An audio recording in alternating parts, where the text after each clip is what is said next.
आप सभी सनातन जन को नव वर्ष की हार्दिक शुभकामनाएं। आज हम बात करेंगे कि नवरात्रि के पहले दिन की संपूर्ण पूजा विधि क्या है।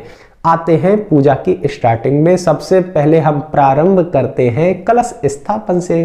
तो कलश स्थापन में हमें जौ की जरूरत पड़ेगी। जौ आपको एक दिन पहले ही लोटे में डाल करके पानी डाल करके भिगो के रख देने हैं। इससे क्या होगा, जौ थोड़े से फूल जाएंगे और बहुत ही सुंदर आपके जौ उगेंगे। अब क्या करना है, यमुना रेता लेना है या गंगा जी की मिट्टी लेनी है या घर पे मिट्टी जो भी हो वह काम में आ जाएगी। शुद्ध मिट्टी होनी चाहिए, कोई भी प्रकार का गंद ना हो। उसमें जौ को मिलाइए, कलश को वहां पे स्थापित कीजिए। उसमें कलश के गले पर एक मोली बांधिए, रोली का स्वास्तिक बनाइए, शुभ लाभ लिख दीजिए। फिर उसके बाद में कलश में पानी डालिए, गंगा जल कलश को गले तक भर देना है। इसके बाद में या तो 5 पान के पत्ते या 5 आम के पत्ते लेने हैं, कलश पे लगा देने हैं। इसके बाद में नारियल लेना है, चुन्नी बांधनी है नारियल पे और नारियल को कलश के ऊपर रख देना है। यह कलश स्थापन की विधि है। थोड़ा जल के छींटे लगा देने हैं जौ वगैरह पे। इसके बाद में एक पटला लेना है जिसे चौकी भी कह देते हैं। चौकी पे लाल सुंदर सूती आसन बिछाना है, माता की प्रतिमा स्थापित करनी है। अब यहां से हमारा प्रारंभ होता है पूजा कि पूजा हमें कैसे कैसे करनी है। सबसे पहले जल छिड़कना है और माता से प्रार्थना करनी है कि हे माता, वैसे तो हम पवित्र होकर के बैठे हैं, फिर भी कोई अपवित्रता रह गई हो तो आप उसे पवित्र कर दीजिए माता। इस प्रकार से प्रार्थना करनी है।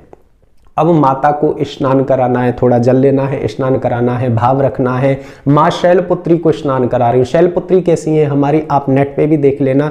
वैसे वाइट उसमें है, वस्त्र में है और नंदी इत्यादि पे सवार है मैया शैलपुत्री। ऐसा भाव रखना है। स्नान करा के फिर मोली लेनी है, यानी धागा आता है, भाषा में मोली कहते हैं हिंदू भाषा में, तो वह तोड़नी है, मैया के आगे अर्पित करनी है। मैया मैं आपको वस्त्र अर्पित कर रही हूँ। इसके बाद में लाल चंदन का टीका लगाना है मैया को और फिर चुंदरी उड़ानी है मैया को। इसके बाद में मैया को जो सबसे प्रिय है वह है सफेद वस्तु प्रिय, तो मोगरे के पुष्प की माला लेनी है और माता को पहना देनी है। दीपक जलाना है। इसके बाद में आती है प्रसाद की बारी। प्रसाद में मैंने कहा सफेद प्रिय है तो पैठा लेना है और पैठा ना मिले तो पंचामृत बनाना है और मैया के आगे अर्पित कर देना है।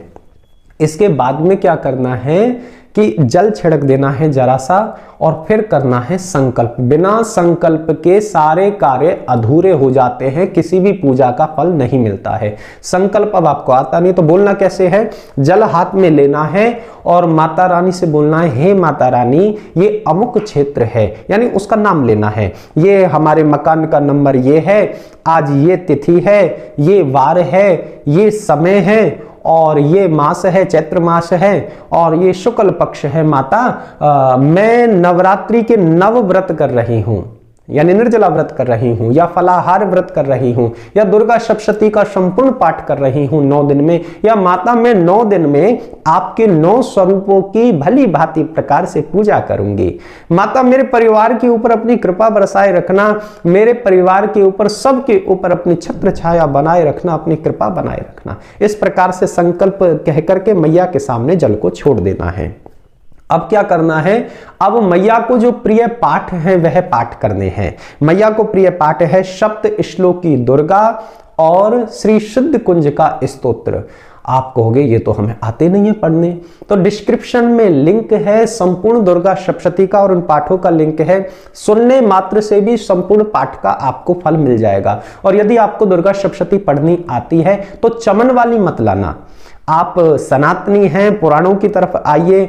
संपूर्ण दुर्गा सप्तशती आपको क्रम के अनुसार मिलेगी। गीता प्रेस गोरखपुर में नाम है श्री दुर्गा सप्तशती। यह पुस्तक लाइए और सुंदर पाठ करिए, सुंदर माता की कृपा पाइए। इसके बाद में क्या करना है, आरती करनी है। आरती के बाद में जल छिड़कना है। जल छिड़कने के बाद में बोलना है 3 बारी ओम शांति ही शांति ही शांति ही, और कान पकड़ के क्षमा याचना कर लेनी है कि माता हमें क्षमा करो, जो भी भूल हो गई हो, जो भी त्रुटि हो गई हो, माता नादान बच्चे हमें कुछ नहीं आता। इस प्रकार से क्षमा याचना मांगनी है और जयकारा लगाना है। बोलो शैलपुत्री मैया की जय, जय माँ दुर्गा, जय माँ भवानी। सारी दुर्गा सप्तशती का फिर से मैं कह रहा हूं लिंक डिस्क्रिप्शन में है, पूरी प्लेलिस्ट बना रखी है। संपूर्ण दुर्गा सप्तशती है, संपूर्ण उसमें पाठ है, कवच है, अर्गला स्तोत्र है, सिद्ध कुंज का स्तोत्र है। आप जाइए और वहां पे उसे सुनिए, सुनने से भी संपूर्ण फल मिलता है।